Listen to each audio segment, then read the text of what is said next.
The Honor View 20 is not the OnePlus killer that many are proclaiming it to be. Instead, it's a solid phone that really does offer a few things that OnePlus can't, but a few that it does quite a bit better. So the Honor View 20 is famous for having that in-display cutout or punch-hole notch, but there is more to it than just this new display feature. I said in my hands-on that it is a solid phone, only held back by a few things. Software, in my opinion, is one. Reverting back to the display, it is a solid LCD panel that is pretty tack sharp.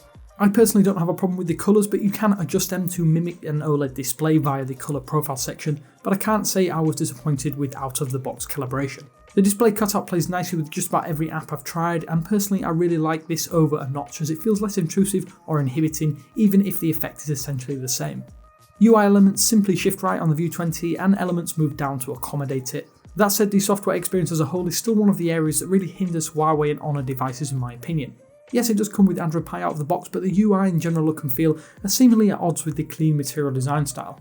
Then you do get a decent amount of bloaty duplicate applications, which is a massive disappointment and something that really annoys some of you out there, I'm sure. I would personally suggest sticking a decent launcher on almost right away to combat the ugly UI as much as possible. Beyond that, the entire package does feel really high-end despite a few things here and there. I do like the design and the chunky feel. The glossy shimmery back is much better in blue and red, but the black version which I have is still a good looking device in my opinion. Then the inclusion of the headphone port might please some of you out there. I still get that some don't care less and want us to stop mentioning the damn thing, but it is there and that's all I'm saying. The fingerprint reader is in a great position too for a phone of this size. I still really like having a fingerprint reader around back, and I'm sure some of you do too.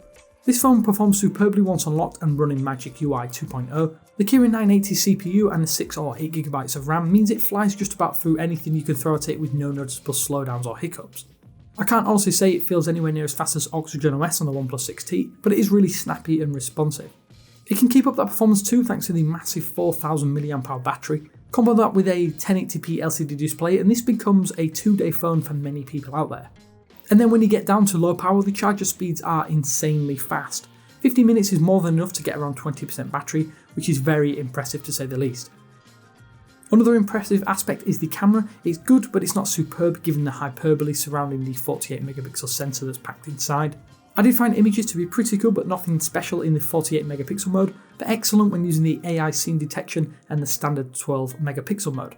Colours are nice and natural, and there is solid dynamic range, much like that of the Huawei Mate 20 Pro. I would have liked to have seen a telephoto lens, but this is overall a good camera system.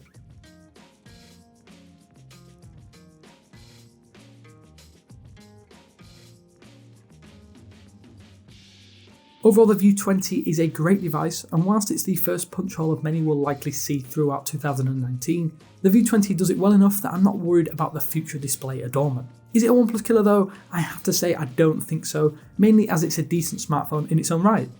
If you do have any questions of your own about the Honor View 20, then throw them at us in the comments section below, and we'll do our utmost to answer any queries you have. If you have enjoyed this video, then subscribe for more content just like this. But until next time, this is Damien for 9to5Google saying thanks again for watching, and I will speak to you later.